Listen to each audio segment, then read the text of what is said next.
इतिहास के एक ऐसे पन्ने में गहराई से उतरते हैं जो साहस, प्रकृति और खून से लिखा गया है। आज के इस एक्सप्लेनर में हम 1730 के उस खौफनाक लेकिन बेहद प्रेरक दिन की ओर लौटेंगे जिसने दुनिया को हिला कर रख दिया था। एक ऐसा दिन और एक ऐसा बलिदान जिसे हम निस्संदेह भारत का पहला पर्यावरण आंदोलन कह सकते हैं। तो चलिए समय में थोड़ा पीछे चलते हैं।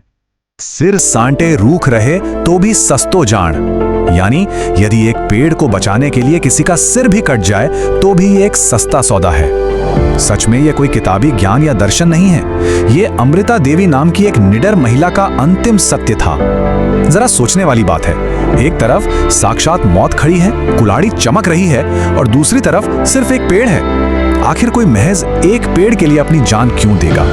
इसे समझने के लिए हमें सबसे पहले थार की जीवन रेखा को समझना होगा। हम बात कर रहे हैं थार मरुस्थल की, भारत का सबसे रूखा, सूखा और कठोर परिदृश्य। कल्पना करें, गर्मियों में 50 डिग्री सेल्सियस का झुलसाने वाला तापमान, 140 से 150 किलोमीटर प्रति घंटे की रफ्तार से चलने वाली दमघोटू धूल भरी आंधियां, और वो बंजर मिट्टी जहां पानी की एक बूंद भी किसी लग्जरी से कम नहीं है। लेकिन इस भयानक रेगिस्तान के बीच प्रकृति का एक सच्चा चमत्कार खड़ा है, और वो है खेजड़ी का पेड़।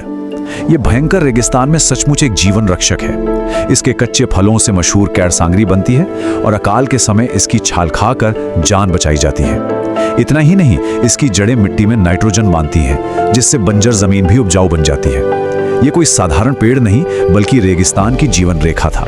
और मजे की बात यह है कि इसे पूजने वाले लोग भी उतने ही असाधारण थे। और यहीं जिक्र आता है बिश्नोई समुदाय का, जो असल में प्रकृति के रक्षक हैं। एक पूरा समुदाय कैसे अपने पर्यावरण का पहरेदार बन गया? इसका जवाब एक बड़े ही दिलचस्प गणितीय फॉर्मूले में छिपा है। 20 यानी 20 और 9 यानी 9, कुल मिलाकर हुए 29। 15वीं शताब्दी में महान संत गुरु जंभेश्वर ने अपने अनुयायियों को जीवन जीने के लिए 29 नियम दिए थे, और बस इन्हीं 29 नियमों का पालन करने वाले बिश्नोई कहलाए। खैर, ये 29 नियम कोई ऐसे वैसे नियम नहीं थे। इन्हीं नियमों ने बिश्नोई समुदाय को भारत के पहले पर्यावरणविदों में बदल दिया। निर्देश बिल्कुल साफ थे: सभी जीवों की रक्षा करना, हरे पेड़ों को कभी ना काटना, और वन्य जीवों, खासतौर पर काले हिरणों की हिफाजत करना। उनके लिए ये केवल कोई कानून नहीं था, बल्कि उनका अपना पवित्र धर्म था। और इसी वजह से आज भी बिश्नोई गांव में भरपूर हरियाली देखने को मिलती है, और हिरणों के झुंड बिना किसी डर के घूमते नजर आते हैं। प्रकृति के साथ पूरी तरह से तालमेल मिठाकर रहने का ये एक बेहतरीन उदाहरण है। लेकिन उनकी इसी अटूट आस्था की एक दिन बहुत बड़ी परीक्षा होने वाली थी, और वो था खेजड़ली का काला दिन, 11 सितंबर 1730।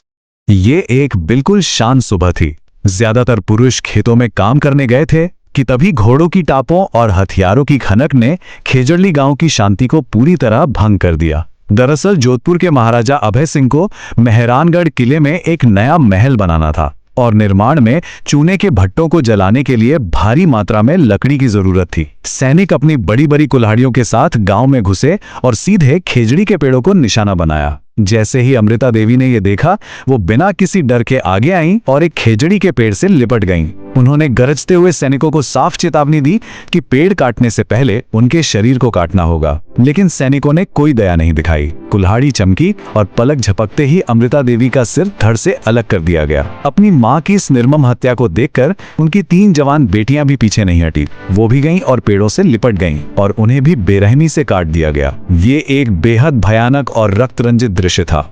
लेकिन ये कहानी सिर्फ इन 4 मौतों पर खत्म नहीं हुई। ये था 363 प्राणों का बलिदान। अमृता देवी और उनकी बेटियों की क्रूर हत्या की खबर जंगल की आग की तरह आसपास के 83 गांवों में फैल गई। लोग डरे नहीं, भागे नहीं, बल्कि उन्होंने एक ऐतिहासिक पंचायत बुलाई।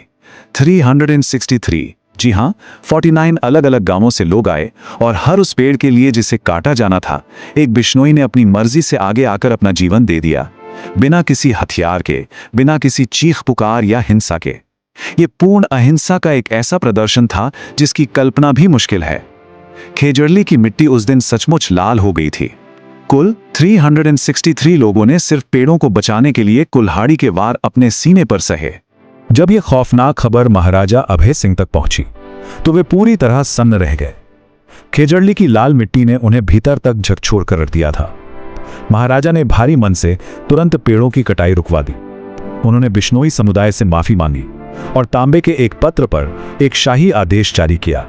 इस आदेश ने हमेशा के लिए बिश्नोई गांवों के आसपास पेड़ काटने और शिकार करने पर सख्त प्रतिबंध लगा दिया। और जानते हैं, वो संरक्षण आज भी लागू है।